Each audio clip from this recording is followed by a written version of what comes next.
Hello and welcome to the Old Garage number 63. I'm Wild Bill, and we've got questions, answers, silliness, well, kind of seriousness, shout out. So let's get to it.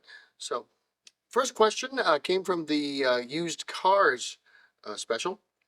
Came from uh, Barandolf I think. And the question is, how do you research this stuff? Can you recommend any good books for cars in this era? Oh gosh, yeah.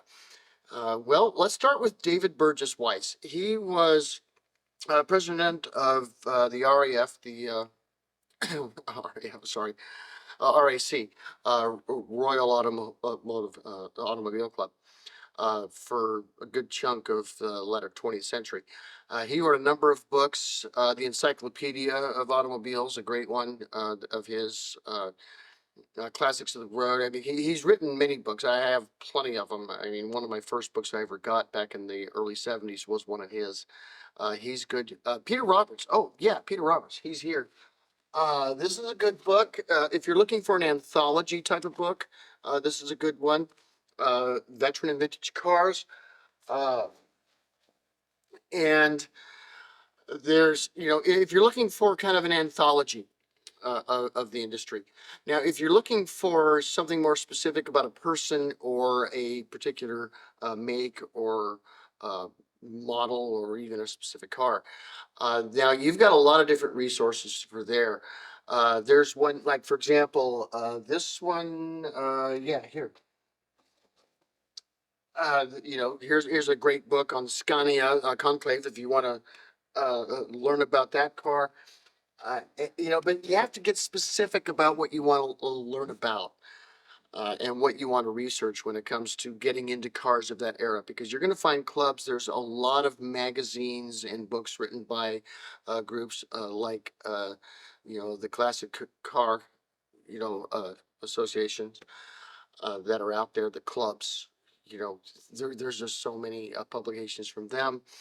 Then you can look at the manufacturers that actually are still existing that have their books. The museums have books. And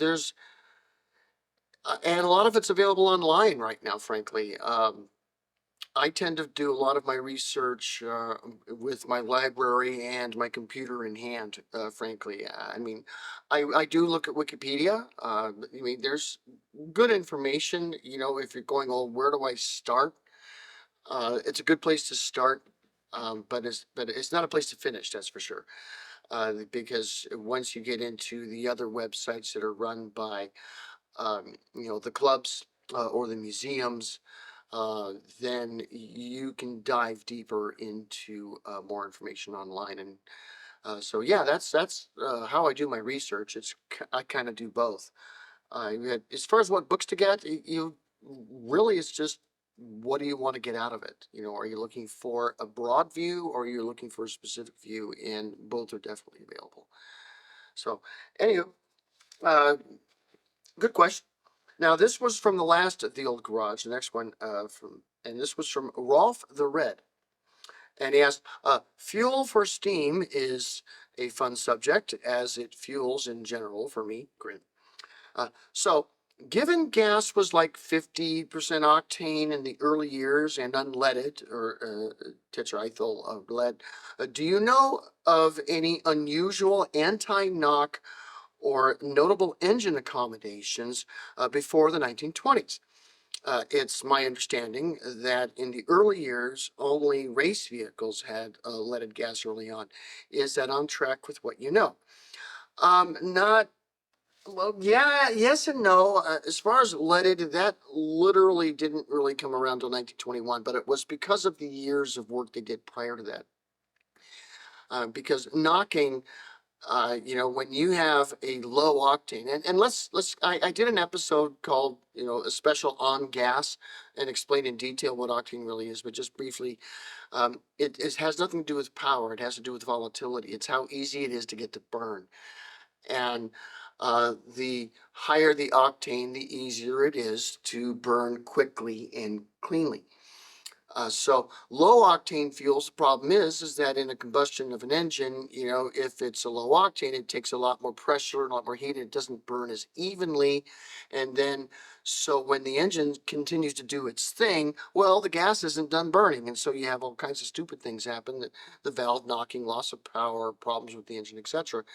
It's uh, so the efforts were definitely made in a number of ways, prior to World War One and during World War One, to deal with this.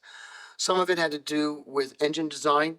The Knight sleeve valve engine was definitely designed, and episodes are coming about the Knight. Don't worry, but was an attempt to address this.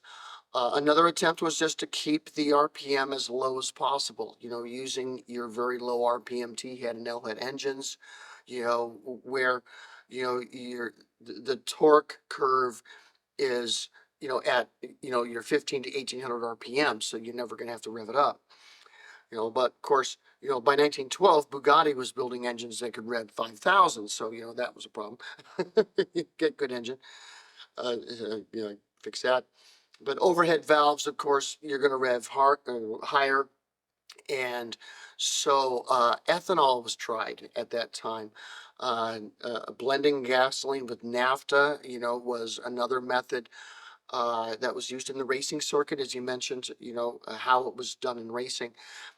Using lead wasn't really, to my knowledge, tried on the racing circuit prior to World War One. Because there was no racing circuit during it, but uh, at least not in Europe. But yeah, different additives and different engine configurations were tried until lead was used. But ultimately, the answer was in just refining. Because don't forget, gasoline was a byproduct back in the day. I mean, it's an emulsifier, yes, but it's a dangerous one. And you can't imagine a housewife with a hot stove trying to clean off grease with gasoline. Not a good thing. So, the internal combustion engine had a use for it, great. But once, the distilling and the alembic processes that, got to the point where they could make a gasoline with at least above 70 octane, which happened around the time, that World War One started. And then during World War One, I think it was with aircraft actually that the whole lead additive uh, concept started, and they started doing experiments with it. But I don't think it happened prior to World War One. I don't think it started with automobiles. But but hey, if I'm wrong, please someone correct me, because that's the best I could find on that topic. But great question. Okay, and a couple questions from the Duesenberg episode. The first one is from Outdoor Videos with Brad. Hey, Brad. And the question is, have you ever heard of the game called Mafia, the original one, not the remake? But the game is based in 1930, all kinds of cars that progress through the years. There is even a car cyclopedia that shows stats, weight, cylinder, cubic inch, horsepower. The cars didn't have original names, but they're based off real cars, I think. I think you'd find it interesting to see if it compares to the real thing. The only reason I bring this up is because in the game, there are some fancy cars that look like the thumbnail. Oh, okay, yeah, well, I did hear about the game. I had never played it, so I went ahead and looked into it a bit. And as far as I can tell, they made their own stylistic designs for them.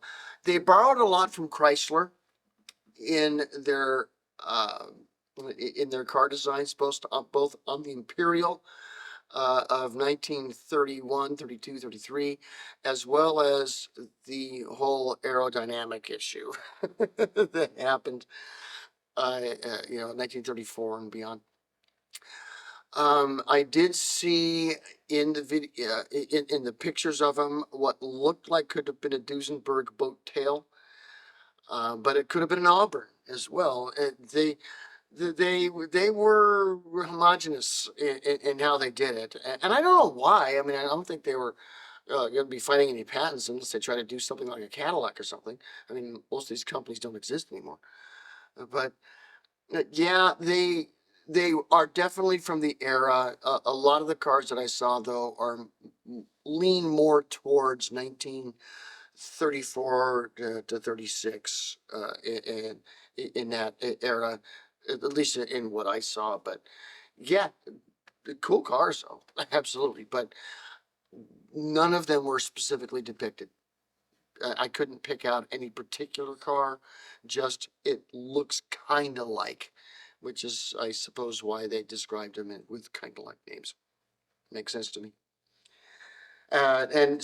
Next question from the same episode in Duesenberg came from James MacArthur. And he says, been waiting for this episode. Hoorah! At 8:25, that's beautiful red roadster. Tell us more about it. Oh, yeah, I'm going to tell you more about it later. I had to talk about the Duesenberg brothers first, let you know who they were. Believe me, the the J, the D, I mean, all of yeah, there are episodes coming about them. And this is gonna be a big part of this section of the channel, you know, is when I start diving into the cars specifically, because I've been doing mostly biographies. But it's coming. It's in the programming. It's up there. Don't worry, buddy. I got you covered. It's going to be a little while because you'll see why here in a minute. But yeah, you're going to hear more about it. I absolutely guarantee you. Okay. A next question I had came from the W.O. Bentley episode. And that was by Vitesh.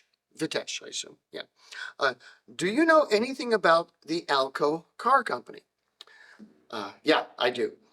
And there's a reason why I haven't done an episode on them yet. It's not because I didn't want to. I already did. Won't want to. My whole channel is chronological, or at least I'm not going to drop an episode without having some backstory behind it if I can't help it. And this is why, you know, I don't do Andrew Riker, you know, and you know, until I've done some Mercer work and this guy here, and then, you know, if you do watch this episode, you know, then, you know, you can look back on that one. And it's the same thing with ALCO. I mean, yeah, ALCO's a company, you know, in 8 years won the Vanderbilt Cup twice, and yet, how can I do an episode about ALCO without people already having a reference on my channel on Marius Berlier and who Berlier is? I can't. So, but spoiler alert, ALCO actually is finally on the. You're going to hear ALCO here shortly. Okay, but I had to get Berlier done before I do ALCO, and you'll see that pattern throughout my channel. Okay. Those were the questions. And so, well, the seriousness today, it is silliness, but it's not really silly. Y'all know about, I was given an incredible archive and artifacts, you know, about early automotive history from Bob Leibesberger recently. And so what I did is I'm starting a new section of the channel. And this last special, 111, you know, years ago, was kind of a sample of what I'm doing on the archives, which is going through all of this information and this incredible stuff. I mean, a lot of it's back here. Some of it, I mean, some of it's his, some of it's mine. But, well, it's all mine now. But nonetheless, one of the things he said to me was put it to good use. And so my intention is to, and was to allow folks to join the channel.